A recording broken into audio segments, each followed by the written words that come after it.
எல்லாம் ரெடியா இருப்பீங்கன்னு நினைக்கிறேன். ஸோ சிஎம் டிராஃபி அனௌன்ஸ்மெண்ட் பண்ணிட்டாங்க. லாஸ்ட் இயர் விட்டதை இந்த வருஷம் பிடிச்சி ஆகணும் அப்படின்னு சொல்லிட்டு நிறைய பேர் குறிக்கோளோட இருப்பீங்க. கடுமையா முயற்சி பண்ணுங்க, கண்டிப்பா ஜெயிக்கலாம். ஸோ எல்லாரும் சொல்ற மாதிரி தான், கடுமையா இருங்க, கண்டிப்பா ஜெயிக்கலாம். ஸோ நிறைய புது புது கேம்லாம் கொண்டு வந்திருக்காங்க.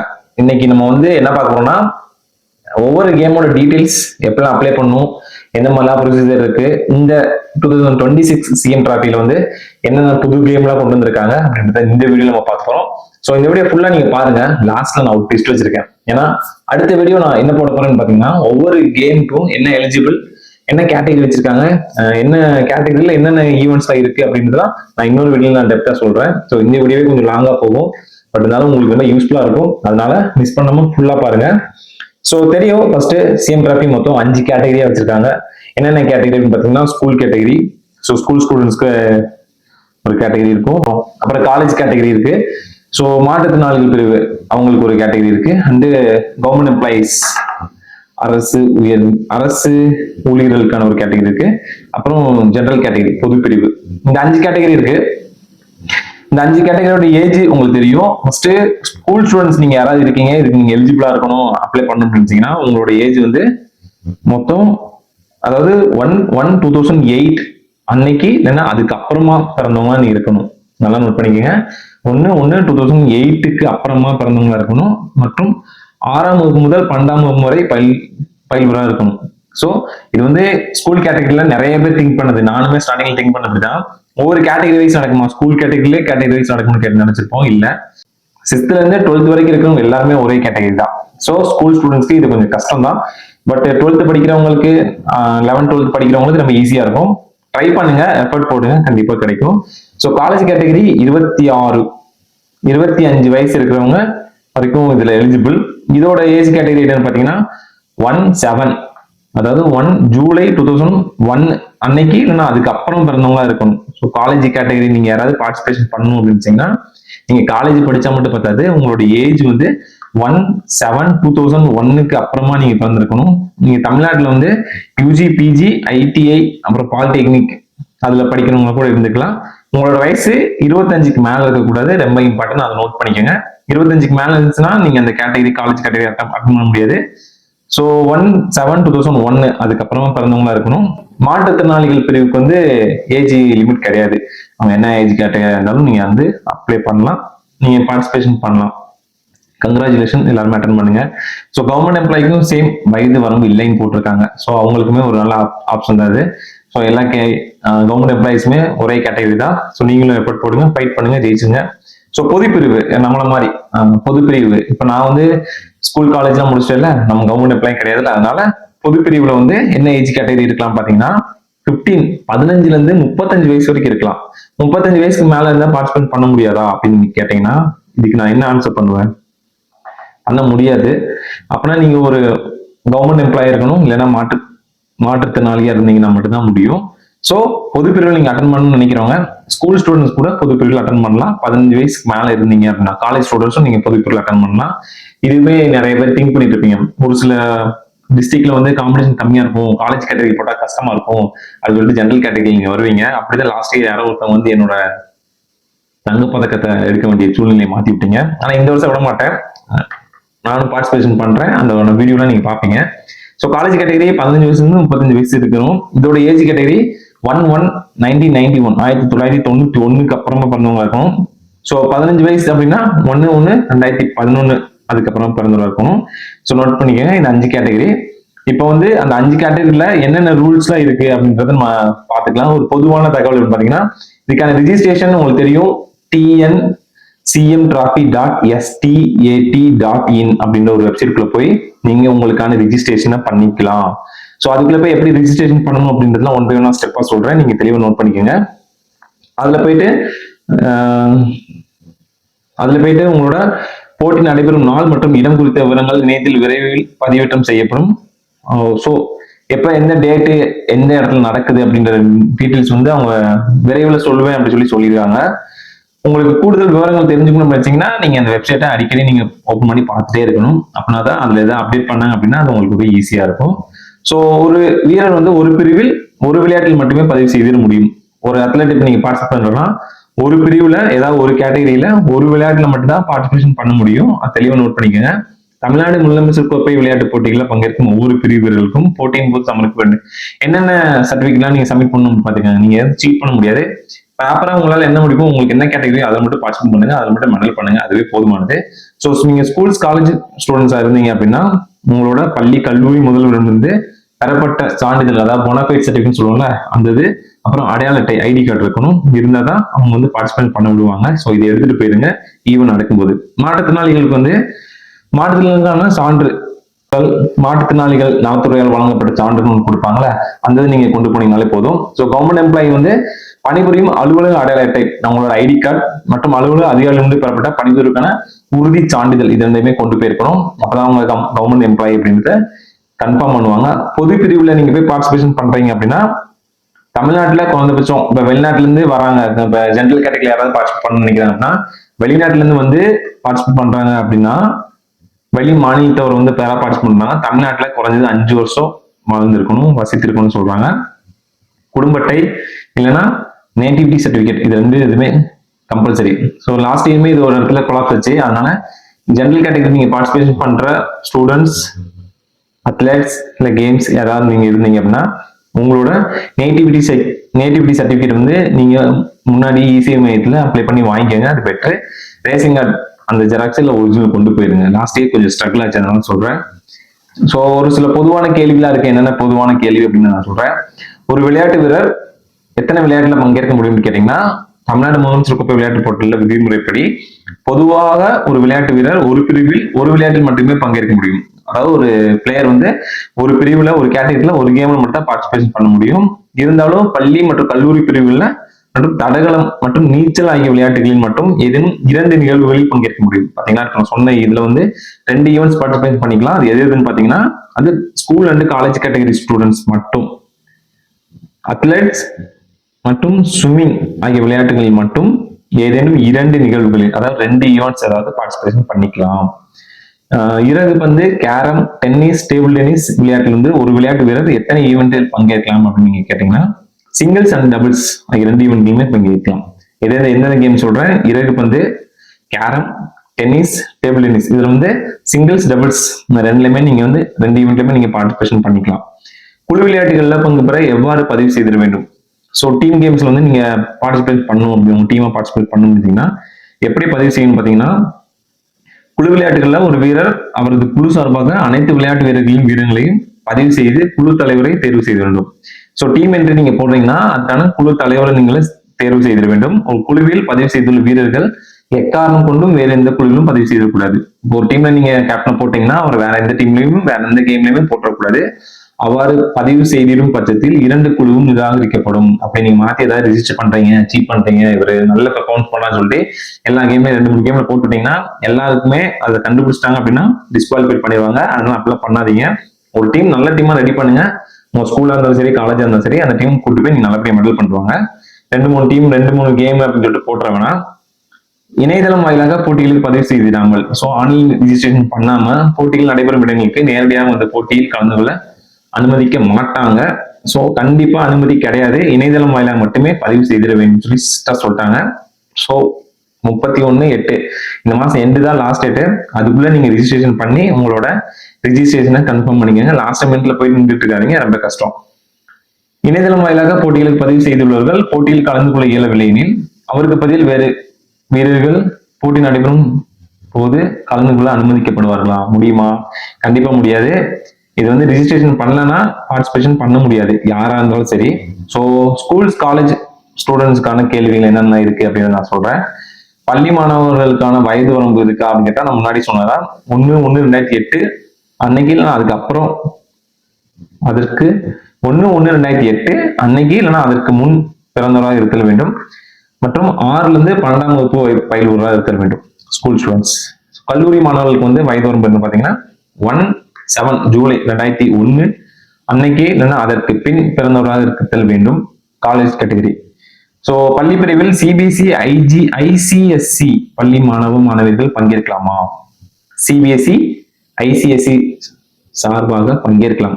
ஸோ கவர்மெண்ட் மெட்ரிக் ஸ்டூடெண்ட்ஸ் மட்டும் கிடையாது, சிபிஎஸ்சி ஸ்டூடெண்ட்ஸ், ஐசிஐசி ஸ்டூடெண்ட்ஸும் பார்ட்டிசிபேஷன் பண்ணலாம். உங்களோட ஸ்டூடெண்ட்ஸ் யாராவது இதுக்கு இந்த கேமுக்கு ஸ்கூல் ஸ்டூடெண்ட்ஸ் நல்லா பெர்ஃபார்மன்ஸ் பண்றாங்க அப்படின்னா அவங்களுக்கு என்ட்ரி போட்டு பசங்களை மேட்ச் கூட்டு போங்க. ஒரு எக்ஸ்பீரியன்ஸ் கிடைக்கும். வின் பண்ணாங்கன்னா உங்களுக்கு கிராஷ் ப்ரைஸும் இருக்கு. அது எதுக்கு மிஸ் பண்ணணும்? ஸோ சிஎம் டிராஃபில டிஸ்ட்ரிக்ட் வின் பண்றதே பெரிய விஷயமா இருக்கும். அதில் வின் பண்ணி ஸ்டேட்லாம் போய் மெடல் பண்ணாங்கன்னா ரொம்ப சந்தோஷமா இருக்கும். அதனால கண்டிப்பா எல்லாருமே எல்லா ஸ்டூடெண்ட்ஸுமே பார்ட்டிசிபேஷன் பண்ண வைங்க. நல்ல ஒரு கோல்டன் ஆப்பர்ச்சுனிட்டி. பள்ளி கல்லூரி மாணவ மாணவியர்கள் தங்கள் கல்வி பயிலும் மாவட்டம் விடுத்து மற்ற மாவட்டம் சார்பாக பங்கேற்க இயலுமா? முக்கியமான கொஸ்டின். நிறைய பேருக்கு இருக்க இந்த கொஸ்டின் வந்து, ஸோ ஸ்கூல் காலேஜ் ஸ்டூடெண்ட்ஸ் வந்து தங்கள் கல்வி பயிலும் மாவட்டம் விடுத்து மற்ற மாவட்டம் சார்பாக பங்கேற்க முடியுமா? அவங்க படிக்கிற காலேஜ்ல இருந்து வேற மாவட்டம், இல்ல அவங்க நேட்டிவ் வேற ஒரு டிஸ்ட்ரிக்டா இருக்கும், அவங்க படிக்கிறது வேற டிஸ்ட்ரிக்டா இருக்கும். இப்ப இங்கேயே பார்ட்டிசிபேட் பண்ணலாமா அங்கேயே பார்ட்டிசிபேஷன் பண்ணலாமான்னு கேட்டீங்கன்னா முடியவே முடியாது. 2 வருஷத்துக்கு முன்னாடி எனக்கு இதே மாதிரி ஒரு சுச்சுவேஷன் வந்துச்சு. ஸோ காலேஜ் ஒரு இடத்துல இருக்கும், நம்ம படிக்கிறது நம்ம நேட்டிவ் ஒரு இடத்துல இருக்கும். ஸோ நம்மளோட நேட்டிவ்ல நீங்க போடுறீங்க அப்படின்னா நீங்க வந்து ஜெனரல் கேட்டகரியில் தான் போட முடியும். இல்ல காலேஜ் கேட்டகரியில போடணும்னு நினைச்சீங்கன்னா காலேஜ் எந்த டிஸ்ட்ரிக்ட்ல இருக்கோ அந்த இடத்துல இருக்கிற டிஸ்ட்ரிக்ட்ல தான் நீங்க பெனிஃபிட் சர்டிஃபிகேட் வாங்கி போட முடியும். அதனால அதை தெளிவா நோட் பண்ணிக்கோங்க. பள்ளி கல்லூரி மாணவ மாணவியர்கள் குழுவாக எத்தனை அணிகள் வரை பதிவு செய்யலாம்? ஒரு குழு விளையாட்டில் ஒரே பள்ளியை சார்ந்த ஒன்றுக்கும் மேற்பட்ட அணிகள் பதிவு செய்திடலாம். ஒரு குழு விளையாட்டில் ஒரே பள்ளியை சார்ந்த ஒன்றுக்கும் மேற்பட்ட அணிகள் பதிவு செய்திடலாம். குழு விளையாட்டில் இடம்பெறும் மாணவ மாணவியர் ஒரே பள்ளியில் கல்லூரியில் படிப்புகள் மட்டும் இருத்தல் வேண்டும். ஸோ ஒரே கேட்டகரி, ஒரே ஸ்டூடெண்ட்ஸ் ஒரே ஸ்கூல்ல இருந்தால் மட்டும்தான் இந்த மாதிரி ரெஜிஸ்ட்ரேஷன் பண்ண முடியும். பள்ளி கல்லூரி படிப்பினை முடித்த மாணவ மாணவியருக்கான பள்ளி கல்லூரி பிரிவில் பங்கேற்க இயலுமா? பள்ளி ஸ்கூல்ல படிச்சு முடிச்சதுக்கு அப்புறம் பழசா எடுத்துட்டு போய் நீங்க ரெஜிஸ்ட்ரேஷன் பண்ணீங்கன்னா அதுவும் முடியாது. இப்ப கரண்ட்ல, அதாவது 2026-27 அந்த பள்ளி கல்லூரி பயிலும் மாணவ மாணவிகள் மட்டுமே அந்தந்த கேட்டகரியில ரெஜிஸ்ட்ரேஷன் பண்ண முடியும். ஸோ ஏஜ் அதிகமா இருக்கும், பட் ஆனால் காலேஜ் கேட்டகரியே போட்டு நீங்க பாட்டு சீட் பண்ண நினைக்காதீங்க. நீங்க என்ன பண்றீங்களோ அதை மட்டும் தெளிவா பண்ணிடுங்க. வேறு மாநிலங்களை சார்ந்த மாணவ மாணவர்கள் போட்டியில் பங்கேற்கலாமா அப்படின்னு கேட்கிறாங்க. வேறு மாநிலங்களை சார்ந்த மாணவ மாணவர்கள் தமிழ்நாட்டுல பள்ளி கல்லூரியில் தற்போது கல்வி பயின்று வருவதாக இருப்பேன். இது ஒரு நல்ல ஆப்பர்ச்சுனிட்டி எங்களுக்கு. ஸோ வேற ஸ்டேட்ல இருந்து வந்து இங்க படிக்கிறாங்க அப்படின்னா, இந்த காலேஜ்ல படிக்கிறவங்களா இருந்தாங்க அப்படின்னா, காலேஜ்ல போனஃபைட் சர்டிஃபிகேட் இங்க தான் படிக்கிறான்னு சொல்லி கொடுத்துட்டாங்க அப்படின்னா, ஒரிஜினல் ஐடி கார்டு கொடுத்துட்டாங்க அப்படின்னா பார்ட்டிசிபேஷன் பண்ணிக்கலாம். ஸோ வேற டிஸ்ட்ரிக்ட் வேற ஸ்டேட்ல இருந்து வந்து இங்க யாராவது நீங்க பார்ட்டிசிபேட் பண்ணிருந்தீங்கன்னா சிஎம் டிராஃபி உங்களுக்கானது யூஸ் பண்ணிக்கங்க, வின் பண்ணிக்கங்க. தொழில்நுட்ப கல்வி, அதாவது ஐடிஐ பாலிடெக்னிக் கல்லூரியில் பயிலும் மாணவர்கள் கல்லூரி பிரிவில் பங்கேற்க இயலுமா? ஆமா, அவங்களும் காலேஜ் கேட்டகரியில வருவாங்க, கல்லூரி பிரிவில் பங்கு பெறலாம். சரிங்களா? ஸோ ஸ்கூல் வேற காலேஜ் வேற, காலேஜ்ல இந்த ஐடிஐ பாலிடெக்னிக் இவங்களும் வருவாங்க. பள்ளி கல்லூரி பிரிவில் குழு விளையாட்டுக்கான கைப்பந்து, வாலிபால், கடற்கரை கைவிடுவது, பீச் வாலிபால் ஆகிய விளையாட்டுகளில் கலந்து கொள்ள விரும்பும் விளையாட்டு வீரர்கள் 2 பிரிவுகளிலும் கலந்து கொள்ள இயலுமா? ஸோ 2 இதுலயுமே கலந்துக்கிற முடியுமான்னு கேட்கிறாங்க. முடியாது. ஏன்னா ஒரு விளையாட்டில் மட்டும்தான் கலந்துக்க முடியும். வாலிபால் இல்லைன்னா பீச் வாலிபால், அது 2ல ஏதாவது ஒன்று கலந்துக்க முடியும். ஸோ கடந்த கல்வியாண்டில் 12ஆம் வகுப்பு பயின்று இப்போ வந்து, அதாவது இப்ப கடந்த கல்வியாண்டில் லாஸ்ட் இயர் வந்து 12th முடிச்சு நடப்புல பொறியியல் 1ஆம் ஆண்டு கல்வி பயில வேண்டிய மாணவர்களில் ஒரு சிலருக்கு கல்லூரி வகுப்பு 4வது தேதி வரை ஆரம்பிக்கப்படாத நிலையில், காலேஜ் இன்னும் ஓப்பன் ஆகாத நிலையில அவர்கள் எந்த பிரிவில் எந்த மாவட்டத்தின் சார்பாக பதிவு செய்திட வேண்டும் கேட்டாங்களா? அந்த கொஸ்டின் வந்து என்னன்னு சொன்னா, இப்ப நடப்பாண்டுல பொறியியல் சேர்க்கைக்கான கலந்தாய்வும் கலை மற்றும் அறிவியல் கல்லூரி சேர்க்கையும் நிறைவேறி விட்டதால் மாணவர்கள் சேர்க்கை பெற்றுள்ள கல்லூரியின் உடற்கல்வி இயக்குநரிடமிருந்து பொனஃபைட் சர்டிபிகேட் பெற்று போட்டிகள் நடைபெறும் போது உண்மை நகலை சமர்ப்பித்தல் வேண்டும். ஸோ அந்த காலேஜ் பிடி கிட்ட வந்து பொனஃபைட் சர்டிபிகேட் வாங்கிட்டு அவங்களோட ஒரிஜினல் சர்டிபிகேட் சப்மிட் பண்ணா அவங்க பார்ட்டிசிபேஷன் பண்ணலாம்னு சொல்லி சொல்றாங்க. தொலைதூர கல்வி பயிலும் கல்லூரி, திறந்தவெளி பள்ளி கல்வி பயிலும் மாணவ மாணவிகள் இப்போட்டியில் பங்கு பெற இயலுமா? பங்கேற்க இயலாது. டிஸ்டன்ஸ் எஜுகேஷன் அண்ட் திறந்தவெளி பள்ளி கல்வி அவங்க எல்லாம் வந்து இந்த சிஎம் டிராஃபி ஈவெண்ட்ஸ்ல பார்ட்டிசிபேஷன் பண்ண முடியாது. நோட் பண்ணிக்கங்க. ஸோ டிஸ்டன்ஸ் எஜுகேஷன் கரஸ்ல போட்டுட்டு ஈவெண்ட்ல பார்ட்டிசிபேஷன் பண்ணணும்னு நினைச்சிட்டு ரிஜிஸ்ட்ரேஷன் பண்ணாதீங்க. பண்ணி மாட்டிக்கிட்டீங்க அப்படின்னா அது உங்களுக்கு ஒரு பெரிய சிக்கலை கொண்டு போய் உருவாக்கும். அதனால பார்ட்டிசிபேஷன் பண்ண வேணாம். வேற என்ன புது ஒரு 7 கேம் கொண்டு வந்திருக்காங்களா, அந்த கேமோட லிஸ்ட் நான் சொல்றேன். ஸ்பீட் ஸ்கேட்டிங் விளையாட்டு போட்டிகளில் பங்கு விளையாட்டு வீரர்கள் பயன்படுத்தும். அவங்களுக்கு வந்து ரோலர் ஸ்கேட்டிங் கொடுப்பாங்களான்னு கேட்டாங்கன்னா, அது அவங்களோட ஓன் ரோலர் ஸ்கேட்டிங் தான் கொண்டு வரணும். எல்லாருக்கும் எல்லா இடத்துலயும் டிஸ்ட்ரிபியூட் பண்ணிட்டு இருக்க முடியாது. அதனால அவங்கவுங்க ஓனா கொண்டு போயிருங்க.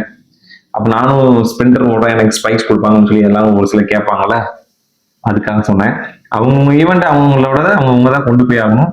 யோகாசனத்தில் போட்டியில் பங்கு பெறும் யோகா மேட்டு கொடுப்பாங்களா? அதுவும் தங்களோட சொந்தமான யோகா மேட் கொண்டு போகணும் கம்பல்சரி. அவங்க வீட்டுக்கு உறுதியாக அவங்க கொண்டு போகணும். மல்லர் கம்பம் இதுவும் இந்த வருஷம் ஆட் பண்ணிக்காங்க. விளையாட்டுகளில் பயன்படுத்தும் கயிறுகள் வழங்கப்படுமா? மல்லர்கம்பம் விளையாட்டு பயன்படுத்தும் கயிறுகள் அனைவரும் பயன்படுத்தும் வகையில் ஏற்பாடு செய்யப்படும் சொல்லியிருக்கு. ஸோ மல்லர்கம்பம் ஈவெண்ட் பார்ட்டிசிபேட் பண்ற ஸ்டூடெண்ட்ஸ் உங்களுக்கு ரொம்ப யூஸ்ஃபுல்லா இருக்கும். ஸோ இந்த வருஷம் நல்லா பண்ணுங்க. உங்களுக்கான கயிறுகள் வந்து அவங்களுக்கு கொடுப்பாங்க, ஏற்பாடு செய்யப்படும் போட்டிருக்கு. அதுக்காக ஈவெண்ட்ல போயிட்டு சண்டை பண்ணாதீங்க. சார் சொல்லிட்டாரு கயிறுலாம் கொடுப்பாங்கன்னு சொல்லிட்டு நீங்க கொடுக்கலன்னு சொல்லிட்டு நீங்க சண்டை போடாதீங்க. ஒவ்வொரு இடத்துக்கும் ஒவ்வொரு சுச்சுவேஷன் இருக்கும், அதை பார்த்து அதுக்கு இந்த மாதிரி பிளான் பண்ணிக்கோங்க. அப்புறம் இந்த கேம் எனக்கே தெரியல, நான் இதை பத்தி படிச்சுட்டு நான் டெப்தா சொல்றேன். உசு ஜான்சி இப்படி ஒரு கேம் புதுசா இருக்கு, அது என்ன கேம்னு எனக்கே தெரியல. அந்த போட்டிக்கு வந்து பாதுகாப்பு உபகரணங்கள், அதாவது safety equipments, head here, chest card and gloves எல்லாம் கொடுப்பாங்களா? இந்த கேமுக்கு வந்து இந்த இதெல்லாம் கொடுப்பாங்களான்னு கேட்குறாங்க. இந்த உஷு ஷான்சி இந்த போட்டிக்கு வந்து பாதுகாப்பு உபகரணங்கள் நடத்துறவங்களாலே கொடுக்க முடியும் அப்படின்னு சொல்லியிருக்காங்க. ஸோ இந்த ஈவெண்ட் யாராவது பார்ட்டிசிபேட் பண்றீங்கன்னா கமெண்ட்ல சொல்லிட்டு போங்க, அந்த கேம் என்ன எப்படின்னு நானும் தெரிஞ்சுக்கிறேன். தெரிஞ்சு டீட்டெயிலாக ஒரு வீடியோ போறேன். உஷு தாழு போட்டிக்கு தனிநபர் உபகரணங்கள் வழங்கப்படுமா? உஷு தாழு போட்டிக்கு தனிநபர் உபகரணங்கள் வழங்கப்படாது. தனிநபர் உபகரணங்கள் வழங்கப்பட மாட்டாது. வீரர்கள் தங்களது சொந்த உபகரணங்களை கொண்டு வர வேண்டும். நான் முன்னாடியே சொல்லிட்டேன், அவங்கவுங்க கேம் ஏதோ அவங்கவுங்க ஈவெண்ட்டுக்கு என்னென்ன தேவையோ அதுதான் அவங்கவுங்க கொண்டு போயிருங்க. அங்க போய் நிக்கல, எனக்கு இல்ல நீங்க கொடுப்பேன்னு சொன்னீங்க, அப்ப அதனாலதான் நான் வந்தேன் சும்மான்னு சொல்லிட்டு அங்க போய் கடைசி நேரத்துல ஸ்ட்ரகிள் பண்ணிட்டு இருக்காதீங்க. முன்னாடி சொல்லிட்டேன். வில்வித்தை விளையாட்டுக்கு தனிநபர் விளையாட்டுக்கு கொண்டு கொடுப்பாங்களா? விளையாட்டு வீரர்கள் தங்களது சொந்த உபகரணங்களை கொண்டு வர வேண்டும். அவ்வளவுதான், ஒரே பாயிண்ட் சொல்லி முடிச்சிட்டாங்க இந்த இடத்துல. அதுக்கப்புறம் என்ன எதுவும் பேச வேணாம். கனாயிங் மற்றும் கயாங்கிங் விளையாட்டு போட்டிகளுக்கு தேவையான போட் அண்டு பெடல் இதெல்லாம் நல்லா இருக்குல்ல. இந்த கேம்ல நடக்கிறது நேர்ல பார்த்தா கண்டிப்பா நான் உங்களுக்கு வந்து டீட்டெயிலா வீடியோ எடுத்து போடுவேன். எங்க நடக்கும் தெரியல, எல்லா டிஸ்ட்ரிக்ட்டுமே ஃபர்ஸ்ட் நடக்குமானே எனக்கு தெரியல. ஏன்னா இதுக்கான இந்த கேம்லாம் நான் இப்பதான் ஃபர்ஸ்டா கேட்கிறேன். இதுக்கெல்லாம் பார்ட்டிசிபேஷன் பண்ணுவாங்களா ஒரு சில டிஸ்ட்ரிக்ட்லாம் அப்படின்னு சொல்லி டவுட் தான். கனாயிங் மற்றும் கயாக்கிங் மற்றும் கனாயிங் விளையாட்டு போட்டிக்கு தேவையான போட்டு அண்ட் பெடல் போட்டி நடத்துபவர்களால் வழங்கப்படும். ஸோ ஈவெண்ட் ஆர்கனைசர்னால இதை கொடுக்க முடியும்னு சொல்லியிருக்காங்க. துப்பாக்கி சுடுதல் போட்டியும் இந்த வருஷம் ஆட் பண்ணியிருக்காங்க. அதுக்கு தேவையான உபகரணங்கள் வழங்கப்படுமா? விளையாட்டு வீரர்கள் தங்களது சொந்த உபகரணங்களை கொண்டு வர வேண்டும் துப்பாக்கி சுடுதலுக்கு. கிரிக்கெட் விளையாட்டு போட்டிகளில் கிரிக்கெட் மட்டை, பந்து, பேட்டு, ஹெல்மெட்டு இதெல்லாம் கொடுப்பாங்களாம். இதுவும் அவங்களோட ஓன். கிரிக்கெட் விளையாட்டு போட்டிகளில் விதிமுறைகள் என்னன்னா 10 ஓவர் கொண்ட விளையாட்டு போட்டிகள் லெதர் கிரிக்கெட் பந்து அதான் பயன்படுத்தி நடத்தணும்னு சொல்லியிருக்காங்க. லாஸ்ட் டேஸ் எப்படி ஆர்கனைஸ் பண்ணாங்க எனக்கு தெரியல, இந்த வருஷம் இது போட்டிருக்காங்க. ஸோ அதை நீங்க நோட் பண்ணிக்கோங்க. லாஸ்ட் எப்படி நடந்துச்சுன்னு சொல்லிட்டு போங்க, யாராவது நீங்க பிளே பண்ணியிருந்தீங்க அப்படின்னா. 10 ஓவர் கொண்ட விளையாட்டு போட்டிகள் லெதர் கிரிக்கெட் பந்து பயன்படுத்தி நடத்தணும்னு சொல்லியிருக்காங்க. பள்ளி கல்லூரி மாணவ மாணவிகளுக்கான ரோடு சைக்கிளிங் விளையாட்டு போட்டிகள் தூரம் குறித்த விவரங்கள். So school and college category ஸ்டூடெண்ட்ஸ்க்கான ரோடு சைக்கிளிங் அந்த கேம் இருக்கு. அதுல எவ்வளவு தூரம்னு சொல்லி கேட்டிருக்காங்க. ரோடு சைக்கிளிங் விளையாட்டு போட்டிக்கான சைக்கிள் விளையாட்டு வீரர்கள் அவங்களே கொண்டு வரணும். அனைத்து வகையான சைக்கிள்களும் பயன்படுத்திக்கலாம், எந்த சைக்கிளும் யூஸ் பண்ணிக்கலாம். மண்டல மற்றும் மாநில ரோடு சைக்கிளிங் போட்டியில பள்ளி மாணவ மாணவிகளுக்கு 10 கிலோமீட்டர் தொலைதூர போட்டியாகும். கல்லூரி மாணவ மாணவிகளுக்கு வந்து 20 கிலோமீட்டர் தொலைதூர போட்டியாக இருக்கும். ஸோ ஸ்கூல் ஸ்டூடெண்ட்ஸ்க்கு 10 கிலோமீட்டர், காலேஜ் ஸ்டூடெண்ட்ஸ்க்கு 20 கிலோமீட்டர் நோட் பண்ணிக்கோங்க.